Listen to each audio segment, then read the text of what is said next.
Lagi po nating labanan ang mali at ang masama. Pagbabago. Sinabi na ng Pangulo, hindi matatapos ang suporta para sa mga marino saan man silang karagatan maglayag. Bagong Pilipinas. Tuluyan ang binuksan ni Pangulong Marcos Jr. ang Panguil Bay Bridge, ang magiging pinakamahabang tulay sa Mindanao. Para sa bayan. Ang Pasay City sa Iloilo naman ang tinungo ng Pangulo para sa pamamahagi ng 51 PTVs sa mga local government units sa Western Visayas. Para sa mamamayang Pilipino. Lahat po ng ahensya ng pamahalaan. Ating kilalanin si Pangulong Ferdinand R. Marcos Jr. at ang kanyang mga hakbang tungo sa kaunlaran ng bansa. Sinabi natin, kailangan lahat ay magtulungan. Samahan si Princess Jordan sa Bagong Pilipinas, PBBM Lingkod ng Bayan. Tuwing Linggo, alas 8:30 ng umaga sa IBC 13.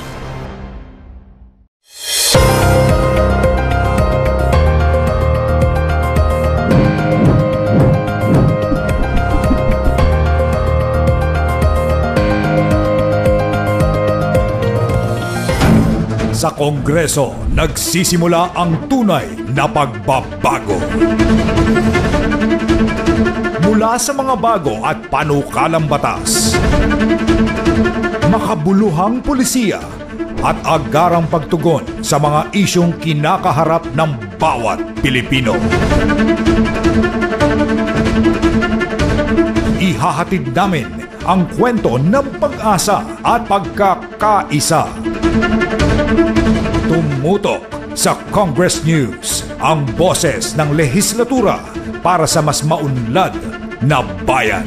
Panoorin tuwing Lunes hanggang Huwebes, alas 5:30 hanggang alas 6 ng gabi. Dito lamang sa Congress TV at IBC 13. Mapapanood din kami online sa aming social media pages. Makialam, makilahok at maging bahagi ng pagbabago. Sama-sama nating itaguyod ang bagong Pilipinas para sa bawat Pilipino. Ano bang gusto mo mangyaring ngayong araw Ang dito gusto sa ko po program? talagang mangyari, Walang inuurungan. Sa mata po kasi ng bitag, medyo parang unfair po yung ginawa. Kalaban ng kawalang katarungan. Tagapagtanggol ng naaapi. May kontrata, batas sa pagitan na magkabit. Para sa hustisya at karapatan. Na pumunta ako sa Tolpo upang idulog yung problemang ako sa amin ng aming supervisor. Tumutok sa programang hatid ay tulong at serbisyo para sa mamamayan. Tatak Bitag, ilalaban ka iiwan itong hashtag #IboBitag mo. Hashtag ipabitag mo. Lunes hanggang Biyernes, alas 10 ng umaga.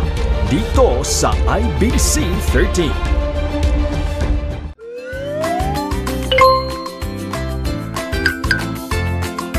Ako po si Catherine Villar.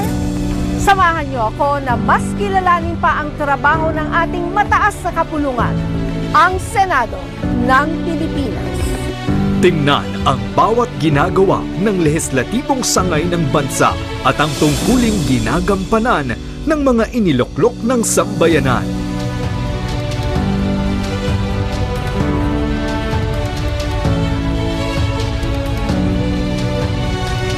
Samahan si Catherine Villar na kilalanin ang Senado ng Pilipinas tuwing Linggo, alas 9:30 ng umaga sa IBC 13.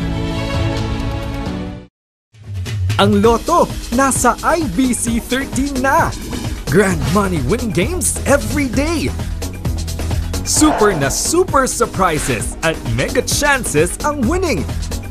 Basta marami kang tickets. PCSO Lottery Draw.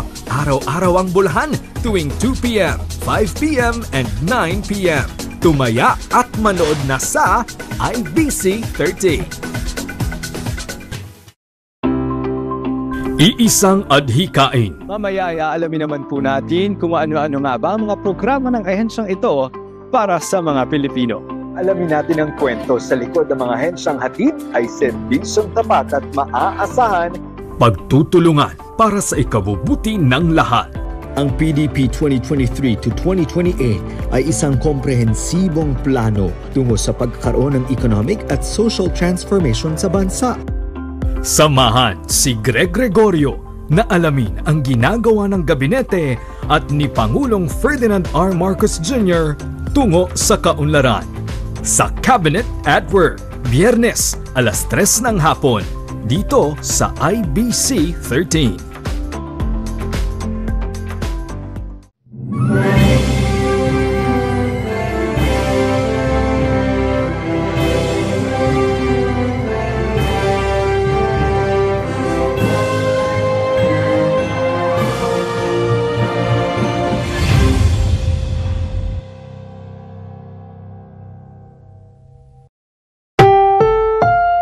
Ang susunod na programa ay rated PG. Patnubay at gabay ng magulang ay kailangan sa mga batang manonood.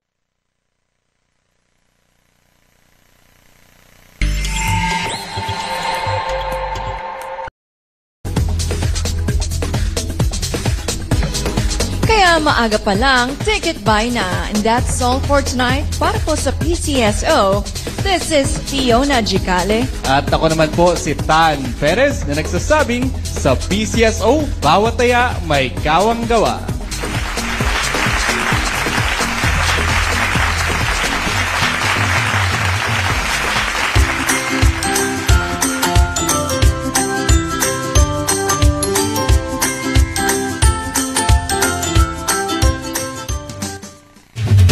Wala kang talo!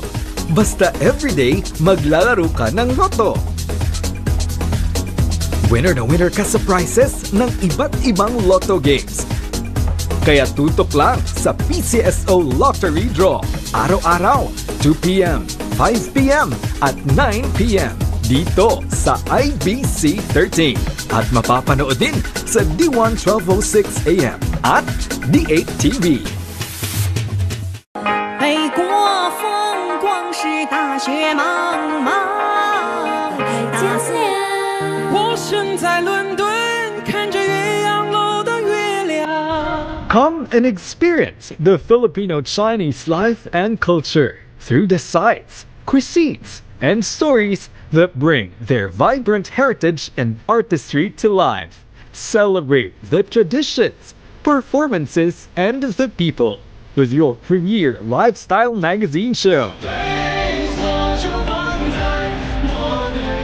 Chinatown TV, every Sunday at 9 a.m. Only here on IBC 13.